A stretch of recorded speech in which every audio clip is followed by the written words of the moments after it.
Remember back in the day of early Hidden Arsenal where the lore decks were just the absolute worst things you could possibly be playing, like Worms, Ally of Justice, or Gen X?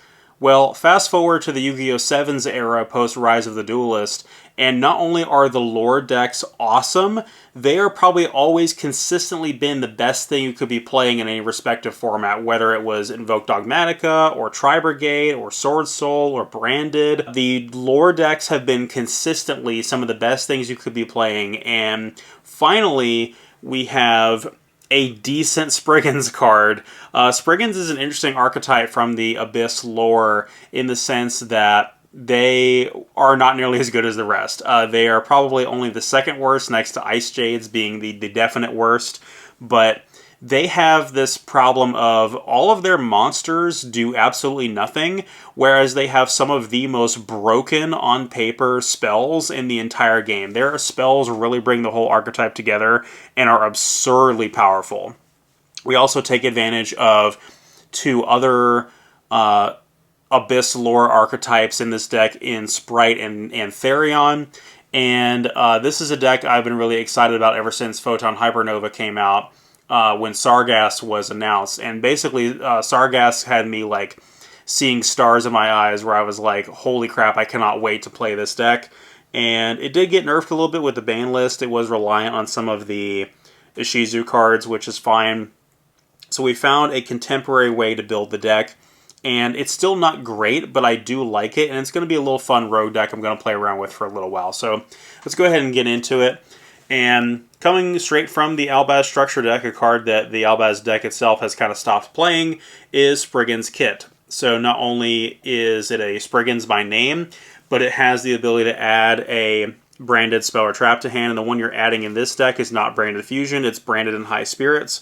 Although I did experiment around with a version of the deck that did play one copy of branded fusion to add to hand as a backup plan, where if you got interrupted you could always just end on Mirror Jade, but it's hard to do that because you get locked out of being able to make other types of cards from the extra deck. But yeah, the main thing for this is if you can help it, you don't want to use your normal summon on this. You want to special summon it off of another card.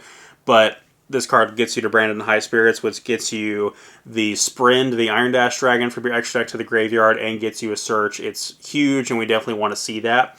But it's a little bit deceptive. A lot of people think this is like the best starter in the deck. But again, you don't want to normal summon this if you can help it, and I'll explain why as part of our combo. The rest of the Spriggans, the problem with, like I said, the Spriggans monsters is that most of them just do absolutely nothing on their own, and you're really reliant on the spell. So we play 3 Brothers, 2 Rocky, 1 Sargass, and 1 Barenga, and these two have nice effects that interact with each other, and this one probably being the best one. This one is part of our end board where he turns an existing Xyz monster on the field into a Trident, and this one lets us banish himself and another one from graveyard to search. So we usually send him with Branded in High Spirits sometimes, or we get a search off of him.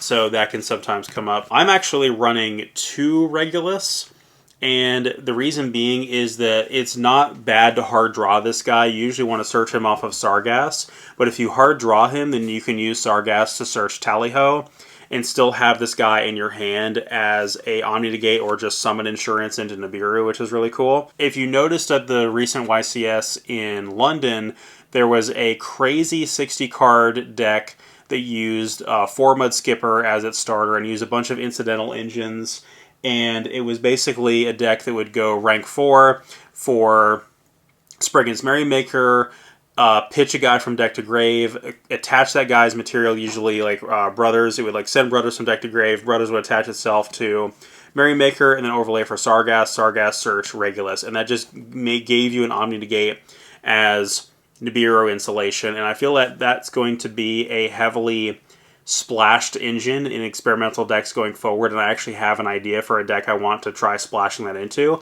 But it does have its home right here in Spriggans because we play all the other Spriggans cards that can take advantage of that.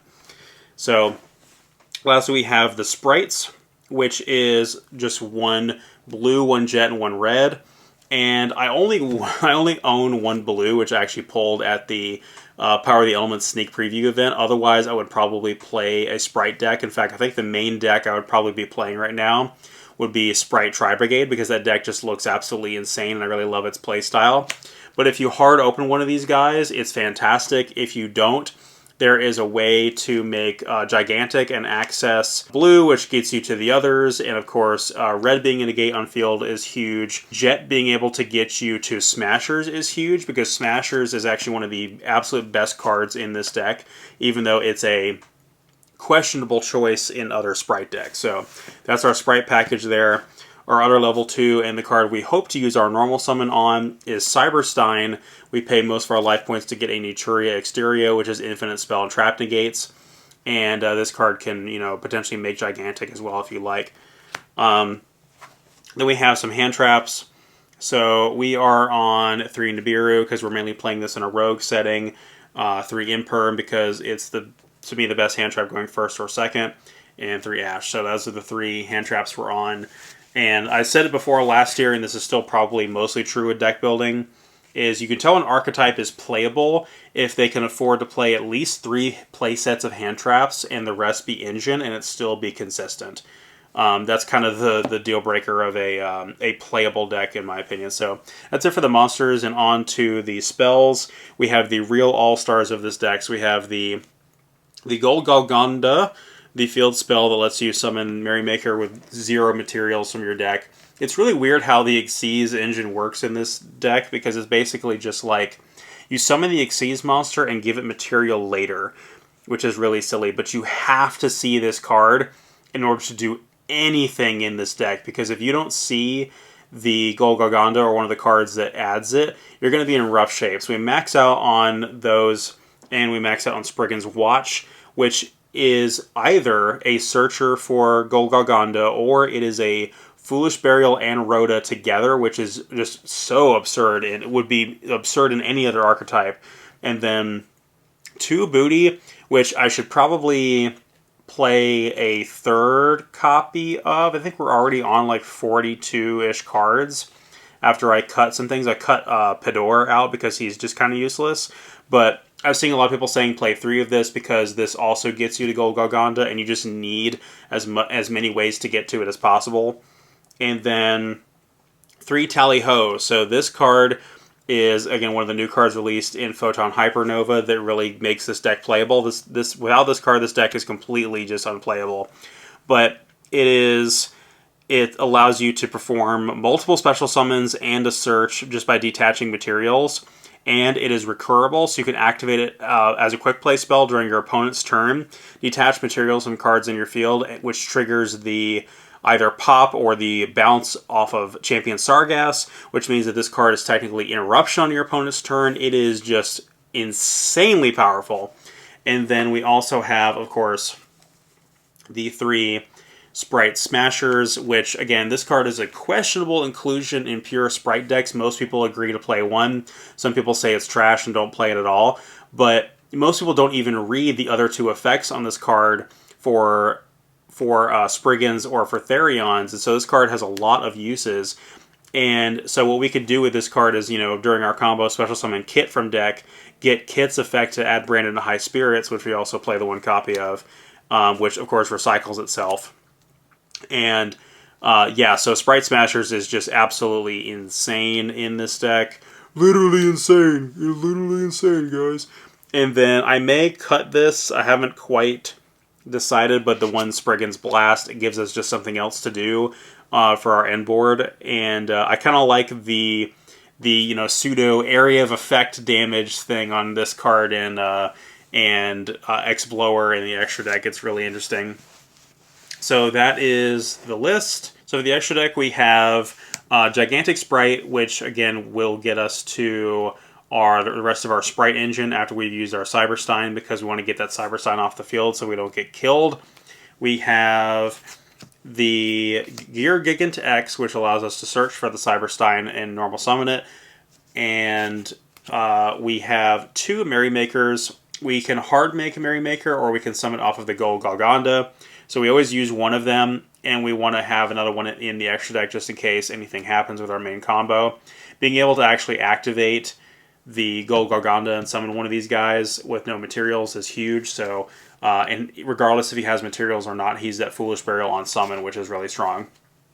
the 1X blower. This is kind of the backup plan, but it's really powerful. And I love, the lore references with this card because it literally is an example of AoE damage in a card game where he like launches rockets that explode and affect an area of effect. So you target a zone and it destroys cards in the adjacent zones to that zone, like an explosion just went off. And then its other effect is like the idea of it like sinking into the sand to conceal and protect itself from oncoming fire. So I just really like that, and it's a decent card, but not really the signature boss monster of the archetype anymore. That kind of goes to Sargass, which is a shame that he is not a Spriggans or a Therion in name. He probably should be, but he has superseded the need for an archetype and has just become his own guy. So on summon, he'll add a Spriggans card or a Therion to hand. So if you have Tally-Ho already in hand, you'll fetch Regulus. If you don't have Tally-Ho in hand, you'll probably search Tally-Ho. And so again, Regulus is just negate. It's a monster negate. It's insulation. It's really nice. And then searching Tally-Ho is what your primary combo is made off of. He just slaps himself down for free on top of your guy, just like DDD, Divisor King, Deus Machina before him, or like Zeus. So he's absurdly powerful. He's very generic because he's basically a rank 4. You make the rank 4 Merrymaker, which is generic, and then you overlay him on top of it. So I can see this guy being abused in a lot of decks generically, and funny enough, he was really cheap when the set first came out. He was like $3 when Photon Hypernova first came out, and I bought my one copy, and then he shot up to like $11 or $12 as he started being included in more topping lists. And then I went to a local store, and they still had him listed for like $2, and I was like, hot damn, I'll take that. And so I ended up getting 2 of them, and never had to pay the overly inflated prices, which is pretty cool. So love that guy. He's just so cool looking, and he's got the little rocket launchers on him, and it's just really awesome. Good job, Sargass, on fighting all the Therions. We have some generic rank 4s in case we need them. So we've got Dugares, we've got Dweller for rogue decks that lose to this. I know we don't have to worry about Ishizu tier limit anymore, but there's other decks that use the graveyard a lot that this card punishes heavily. We've got Redoer, because if we steal a trap off the top of our Labyrinth opponent's deck, they're going to be having a really bad time. And then, of course, no Xyz deck is complete without a Zeus. So that is all the Xyz monsters. We only play 2 links. We just play the simple IP and Nightmare Unicorn. I've seen a lot of people playing Platinum Gadget to special summon out the Cyberstein in case they had to use their normal on something else, and I really like that because the Cyberstein plus the Platinum Gadget becomes the Gigantic Sprite and helps you finish out your combo a little bit more consistently, so I'm going to consider that. I just need to play around and figure out what to cut. And then lastly, we have the 2 fusion monsters, the Sprin the Iron Dash Dragon, which is essential for the Brandon High Spirits line, and then the Naturia Exterio, which is our payoff for Cyberstein. Pay 5,000 life points, and we basically get infinite spell and trap negates, which is absurdly strong. So I do want to show you guys a little combo here. I don't have a side deck really figured out for this deck so far, but we'll get there. So let me just show off a little combo really quick here. This is just a 2-card combo with just Gold Golgonda or a way to get to Gold Golgonda, which could be Spriggan's Watch or Spriggan's Booty, or even hell, Terraforming if you want. And then Sprite Smashers is the only 2 cards we need for this combo. We technically can end on a decent board with just the Gold Golgonda, but the Sprite Smashers really brings it all together. So we would activate the Gold Golgonda, which is going to summon out from the extra deck a Spriggans Merrymaker. The Merrymaker on summon is going to Foolish Burial a Spriggans from the deck. It doesn't really matter which one we send, but for the sake of consistency, we're going to send this Rocky, which potentially gives value to if we send a Brothers later, we have a target engraved to revive off the Brothers. Then we are going to attach the Rocky to him, and we're going to then overlay for Sargass. So on summon, Sargass is going to search a Spriggans card. We're going to search, and we're just assuming we're not worried about Nibiru or anything, so we're not searching Regulus. We're going to search Tally-Ho. We'll go ahead and activate the Tally-Ho, which is going to detach both materials from the Sargass and do a search for us. So we're going to search a Brothers, and because we detach 2 materials, we get to special summon 2 Spriggans, so 1 from Grave and 1 from Hand. So we'll special summon the Rocky we have in the Grave and the Brothers we added to Hand. And then, again, we could potentially recur the Tally-Ho for next turn. We then overlay the 2 machine monsters we have for the Gear Gigant X. And the Gear Gigant X is going to detach the Brothers, let's say, it doesn't really matter, to get us the Cyberstein. Now, at this point, you could link off for Platinum Gadget if you had it, and special summon the Cyberstein to the zone the Platinum Gadget points to, but we're going to go ahead and normal summon it for this combo. Pay 5,000 life points, and special summon out the Naturia Exterio. We'll just do like this, readjust my zones a little bit. And so that's already pretty good, but now we're going to go even further beyond. We're going to activate the Sprite Smashers, banish the Spriggans Merrymaker from the graveyard to special summon a Spriggans from deck, and we're going to go ahead and special summon out Kit. Kit is going to get us our Brandon High Spirits. Now, something as well, I did mention this is a 2-card combo, but you do have to have a monster in hand to resolve the Brandon High Spirits. Now, it is going to replace itself, but it is imperative that I have a monster in hand in order to resolve this. So if I literally all I had was the Gold Golgonda and the Smashers, I wouldn't be able to do this. So technically a 2.5 card combo, but doesn't seem like it's going to be that big of a deal. So we will. We also could potentially like bounce a card with Sargass when we detached for Gear Gigant, so there's a possibility there. But yeah, I'll activate the Brandon High Spirits, which is going to pitch the card from hand, send the Sprind Iron Dash Dragon from our X deck to the graveyard, and we get to add another copy of Kit to hand. So another card for next turn, and then we get to then link these 2 off for our Masquerena. In end phase, the Sprind is going to trigger and special summon a Spriggans from deck. So we're going to summon out our Vanilla Sargass. So we have infinite spell and trap negates.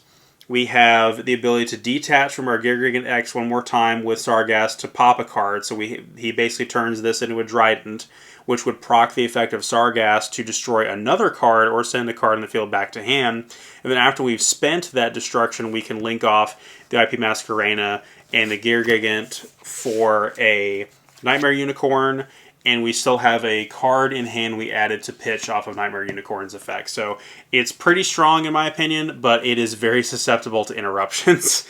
And lots of different combos can get you there. And again, maybe you had the Regulus in hand as well, or you already had the Tally-Ho in hand, so you search Regulus, so you also have a monster to get on top of this, which is huge.